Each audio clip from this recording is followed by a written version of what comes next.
คิดแต่ว่าเขานั้นมีใจให้เจ้าของน้ำจอบน้ำส่องทั้งเฟซทั้งไลน์ทั้งไอจีคิดไปเอ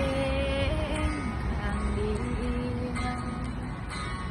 แค่เขายิ้มเขาส่งสายตาหวานหวานบ่โดนบ่นานก็หักเขาเก็บเอาไปเพ้อไปฝันพันนาเงื